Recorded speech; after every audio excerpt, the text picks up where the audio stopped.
Kabar? Assalamualaikum warahmatullahi wabarakatuh. Saya Hersbun Arif dari Forum News Network.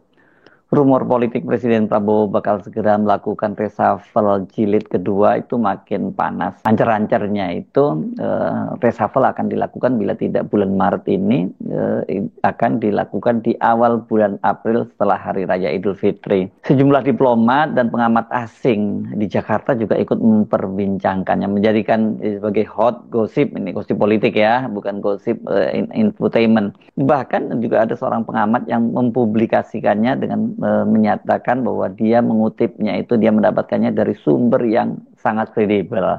Wah, kalau udah disebut sangat kredibel ya berarti beritanya itu mendekati kebenaran. Jika sampai rumor itu terbukti, ini selain mengubah konfigurasi kabinet Prabowo juga akan sangat mempengaruhi peta persaingan Pilpres 2029, khususnya ini Wapres Gibran Rakabuming yang sudah dipersiapkan oleh Jokowi untuk menjadi presiden pada tahun 2029 nanti. Kevin O'Rourke, seorang peneliti asal Australia, dalam publikasinya di Reformasi Weekly Review edisi 10 Maret 2025, menuliskannya secara lengkap data-data menteri yang akan diganti dan kemudian siapa yang menggantikannya. Seperti Anda juga saya kira sudah banyak membacanya, disebutkan bahwa Menteri Perekonomian Airlangga Hartarto akan digantikan oleh Menteri Perindustrian Agus Ginanjar Kartasasmita. Kemudian posisi Agus Ginanjar Kartasasmita akan digantikan oleh Silvi Karim, ini mantan dirut PT Krakatau Steel, yang sekarang ini jadi Wakil Menteri Imigrasi dan Pemasyarakatan. Kemudian Menteri Keuangan Sri Mulyani itu akan mundur dan Kementerian Keuangan dibagi menjadi dua. Menteri Keuangan sebagai bendahara negara dan Kementerian Pendapatan Negara yang membawahi pajak dan bea cukai. Menteri Keuangan itu akan digantikan sebagai bendahara ya ini ya, digantikan oleh Thomas Jiwandono. Ini ponakan dari Pak Prabowo yang sekarang sudah menjadi Wakil Menteri Keuangan. Jadi sudah magang menjadi Menteri Keuangan. Untuk Menteri Pendapatan Negara itu akan diisi oleh Anggito Abimanyu yang sekarang juga sudah menjabat sebagai Wakil Menteri Keuangan. Bila ini terjadi, ya ini akan kembali ke konsep awal dari tim ekonomi Prabowo sebelumnya itu ya. Kemudian ini akhirnya kembali lagi ke nomenklatur bahwa Menteri Keuangan dijabat oleh satu orang itu setelah Sri Mulyani yang tadinya diperkirakan tidak akan masuk kabinet, itu ternyata kemudian menempati kembali posisinya tersebut. Ini kabarnya dia direkomendasikan oleh Jokowi dan juga oleh SBY, ini Sri Mulyani ini, karena posisinya katanya yang dia punya banyak koneksi dengan dengan kalangan negara pendonor, dengan dunia moneter internasional. Dua nama lain yang akan keluar dari kabinet, ya ini Ketua Projo Budi Ari Setiadi yang saat ini menjabat sebagai Menteri Koperasi, dan dia ini disebutkan diganti karena isu lama ini sebenarnya berkaitan dengan kasus judol. Kalau saya sebut lama sebenarnya belum lama-lama banget, tapi maksudnya ini sama ceritanya dengan sebelumnya ya, soal dugaan keterlibatan dia dalam judol yang mengakibatkan sejumlah pegawai di Kominfo pada waktu itu dan juga pegawai-pegawai kontrak di sana sudah dijadikan tersangka oleh polisi. Nah, Menteri Komdiji Mutia Hafid ini juga dikabarkan, ini politisi Golkarnya dikabarkan akan diganti karena dia dianggap tidak berhasil menyatukan PBI yang sekarang terpecah menjadi dua. Dan kemudian ada kasus suaminya, Nur Fajriansah, yang terlilit skandal impor gula mentah ketika dia masih menjabat sebagai Direktur PT Perusahaan Perdagangan Indonesia. Rekan Nur Fajriansah, ya Direktur Pengembangan Bisnis PT Perdagangan Indonesia ini, perusahaan PT Perdagangan Indonesia, yakni Charles Sitorus kan ini termasuk bersama dengan mantan Menteri Perdagangan Thomas Lembong itu menjadi dua orang pertama yang ditetapkan sebagai tersangka karena ada beberapa lainnya. Keduanya sekarang tengah menjalani persidangan kasus tersebut. Screenshot tulisan Kevin O'Rourke penulis buku Reformasi The Struggle of Power in Post-Soeharto Indonesia itu menyebar luas di platform pertemanan, terutama di WhatsApp group. Saya yakin Anda juga sebagian sudah menerima ini ya, atau dikirimi oleh teman yang lainnya ya. Nah, saya ajak Anda kali ini fokus untuk mendiskusikan soal posisi Budi Ari Setiadi Menteri Koperasi ya. Kalau benar terjadi, maka ini akan menjadi satu kerugian yang sangat besar bagi Jokowi dan juga bisa memberantakan skenario Jokowi untuk menjadikan putranya itu Gibran Rakabuming sebagai presiden. Budi Ari ini selain dia Menteri Koperasi kan dia adalah Ketua Umum Projo. Ini Projo ini sebelumnya sempat kabarkan akan menjadi parpol. pada waktu itu direncanakan bulan Desember itu pernyataan dari Bendahara Umum Projo Panel Barus, dan itu katanya akan dilakukan perubahan dari relawan menjadi partai politik itu akan dilaksanakan pada Kongres Projo ketiga bulan Desember tahun lalu ya. Tapi kan sampai sekarang ternyata itu tidak terwujud. Rencananya pada waktu itu kalau Projo berubah dari organ relawan menjadi partai politik, maka yang akan ditunjuk sebagai ketua umumnya adalah Joko Widodo. Namun waktu itu seiring dengan santernya Budi Aristiadi ini bakal jadi tersangka judol, rencana Kongres dan metamorfosa Projo jadi partai politik itu tidak terwujud juga gitu. Sampai sekarang ini partai Projo belum terwujud, dan Budi Ari sendiri juga tidak ditetapkan oleh polisi atau belum ya menyebutnya itu sebagai tersangka. Banyak sekali nih desakan agar Budi Ari itu mengundurkan diri atau mundur ya karena keterlibatan dia dalam judol itu yang diduga semacam itu ya. Jokowi kemudian menyatakan itu belakangan kemudian tetap menyatakan dia akan menggagas partai baru yang itu disebut dia sebagai partai super TBK. TBK ini terbuka ya, ini mengadopsi pada perusahaan-perusahaan yang sudah melantai di bursa saham dan kemudian sahamnya itu terbuka untuk dimiliki oleh publik. Waktu itu ramai sekali yang mengomentari apa maksudnya partai terbuka itu, karena partai jelas berbeda dengan perusahaan gitu. Namun belakangan Jokowi tampaknya mengurungkan niatnya itu karena dia menyebut ide partai terbuka itu sudah disambar oleh Kaisang. Ini anak Jokowi yang kini menjadi ketua umum PSI. Jadi kalau ini partai terbuka yang dia gagas itu sudah diambil oleh PSI, sudah diambil oleh Kaisang, sangat mungkin Jokowi itu juga batal membuat partai baru. Mungkin dia dengan menyatakan bahwa Kaisang telah menyambarnya tadi sebenarnya cuma dalih dia aja untuk masuk lebih dalam ke PSI. Sangat mungkin terjadi Jokowi itu menjadi ketua umumnya atau setidaknya dia menjadi ketua dewan pembinanya begitu, yang dewan pembina tapi yang operasional gitu. Mengapa PSI pada waktu itu bukan jadi alternatif dan Projo yang kelihatannya disiapkan untuk jadi kendaraan dari Jokowi? Karena saya kira ini karakter dari pengurus dan pemilih PSI itu beda dengan Jokowi ya. PSI ini adalah partai-partai anak muda tapi anak muda perkotaan ya, dan kemudian juga waktu itu kelompok etnis Cina terutama yang banyak memilih PSI itu.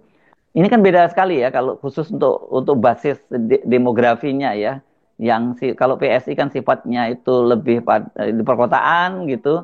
Sementara kalau Jokowi ini lebih pedesaan, khususnya di orang-orang di kalangan kelas bawah yang tidak cukup terdidik, itu memang selama ini menjadi pendukung setia dari Jokowi. Jadi kalau kemudian PSI itu diubah menjadi partai super terbuka seperti dikatakan oleh Jokowi, ya kelihatannya ini akan terjadi perubahan besar-besaran dan kemudian terjadi perubahan juga orientasi dan strategi kampanye dari partai PSI. Nggak lagi terlampau elitis, tapi langsung seperti Jokowi lah di pedesaan. Mungkin bagi-bagi bansos ya. Kan sampai sekarang kan Jokowi masih terus bagi-bagi bansos ini. Bahkan terakhir tuh saya melihat videonya beredar Jokowi bagi-bagikan beras itu dari dalam mobilnya dan bersama amplop gitu, amplop berisi duit. Dan tulisan berasnya itu ada tulisannya Raja. Ini apakah Pak Jokowi mengasosiasikan dirinya sebagai raja ya maksudnya? Kendati batal membuat partai super terbuka dan kemudian Projo tampaknya juga tidak akan berubah menjadi partai politik. Posisi dari Budi Ari sebagai Menteri Koperasi itu sangat strategis ya untuk membangun jaringan sampai ke desa-desa. Bagaimana caranya? Nah, ini Presiden Prabowo itu sudah menyatakan dia akan membangun sebanyak 70.000 koperasi itu di tingkat desa. Dan dana yang disediakan sebesar 350 triliun. Saya tidak tahu duitnya dari mana lagi ya. Ini karena sekarang aja ngurus makan bergizi gratis dan juga Danantara ini sedang kelimpungan melakukan efisiensi. Kalau kemudian dipotong lagi untuk koperasi 350 triliun, itu bisa benar-benar sangat efisien nantinya pemerintahan ini ya. Coba bayangkan ya, koperasi ini ya, koperasi itu sampai 70.000 desa itu ya. Sekarang ini kan total desa seingat saya 83.794. Persisnya nanti bisa Anda cek lagi. Tapi artinya saya hitung itu kalau sampai kemudian Prabowo berhasil mewujudkan mimpinya membangun 70.000 koperasi tingkat desa, itu berarti sudah 83,5% itu desa itu sudah terisi, sudah ada koperasinya. Dan ini kan kalau Budi Ari tetap menjadi Menteri Koperasi kan dia bisa menempatkan orang-orang projo ini ya untuk menjadi pengurus koperasi itu atau orang yang kemudian didaulat menjadi relawan projo gitu. Dan ini kan berarti dia bisa melakukan penetrasi sampai ke desa-desa. Bayangkan dari 83.794 desa kalau berhasil dibangun 70.000 koperasi yang dibangun yang saya sebut tadi angkanya 83,5% selesai itu level desa kampanyenya nggak perlu kampanye lagi karena sudah sangat efektif itu melalui koperasi tadi. Kan tapi kalau Prabowo ingin menyediakan dana besar dan mewujudkan gagasan besar, itu nggak mungkin lah Prabowo menyerahkan pos yang sangat penting itu ke orangnya Jokowi. Karena bagaimanapun juga pada Pilpres 2029 itu jelas Gibran itu akan jadi kompetitor dari Pak Prabowo. Karena nggak mungkin rasanya Pak Prabowo masih akan berpasangan dengan Gibran lagi. Yang pertama tentu saja partai-partai politik tidak akan bersedia gitu karena Jokowi sudah nggak berkuasa lagi. Kedua, emangnya mau Jokowi Gibran tetap jadi wakil presiden karena kalau menunggu tahun 2034 ya sudah lewat itu karena pengaruh Jokowi sudah makin surut. Jadi kalau kemudian Budi Ari diganti itu masuk akal ya bukan hanya karena judul tapi karena posisi Kementerian Koperasi yang sangat strategis dikaitkan dengan adanya 70.000 koperasi tingkat desa tadi. Sekarang ini kan Wakil Menteri Koperasi itu dijabat oleh kader Partai Gerindra. Ini seorang aktivis, Ferry Yuliantono. Jadi kalau Budi Ari dicopot ya sangat mungkin Ferry nanti yang akan dipegang dan kalau Ferry yang dipegang yang menjadi Menteri Koperasi aman itu 70.000 desa itu akan dibawa kendali Gerindra itu. Nah kalau benar kemudian Budi Ari Setiadi dicopot sebagai Menteri Koperasi ya dia ini bakal ini akan menjadi kehilangan yang sangat merugikan bagi Jokowi. Ini hanya salah satu pos yang sangat mungkin nanti bisa dikapitalisasi menjadi mesin politik dari Jokowi untuk memenangkan Gibran. Selain itu, Jokowi itu kan sebenarnya juga sudah punya mesin kepala daerah yang dia ijon kemarin pada pilkada itu. Jokowi mengaku bahwa dia mengendorse 84 kepala daerah. Tidak diketahui berapa kepala daerah yang diendorse oleh Jokowi itu yang menang. Tapi ada beberapa yang diendorse oleh Jokowi juga kalah kok. Contoh yang paling nyata itu adalah yang di Jakarta, ya Ridwan Kamil nih. Sekarang Ridwan Kamil sudah kalah, malah diuber-uber KPK ini karena dugaan korupsi di BJB. Sekarang ini total untuk kepala daerah itu ada 522 kepala daerah, 38 diantaranya provinsi, sisanya kota dan kabupaten. Katakanlah kalau Jokowi punya 84 kepala daerah saja, itu sangat lumayan loh ya, sangat signifikan. Apalagi kalau kemudian kepala daerahnya itu di daerah-daerah yang basis penduduknya sangat besar, seperti di Jawa, ya, Jawa Tengah, Jawa Timur. Karena sebenarnya permainan itu kan di Jawa ini ya, kalau bisa memenangkan Jawa ya relatif tinggal nambah sedikit saja di Indonesia di luar Jawa, Indonesia Timur dan Indonesia bagian tengah dan barat gitu ya. Jadi kalau Jokowi bisa mengkonsolidasi ini untuk di Jawa udah luar biasa. Yang jelas Provinsi Jateng itu gubernurnya itu di bawah kendali Jokowi. Ahmad Yasin dia adalah mantan polisi bintang 3 gitu yang sebelumnya jadi Kapolda Jawa Tengah. Kemudian Jawa Timur, Khofifah Indar Parawansa itu juga pengaruh Jokowinya juga sangat kuat. Jadi di Jawa saja dia sudah pegang Jawa Timur dan Jawa Tengah. Ini dua wilayah yang jumlah penduduknya itu nomor 2 dan nomor 3. Yang terbanyak adalah Jawa Barat.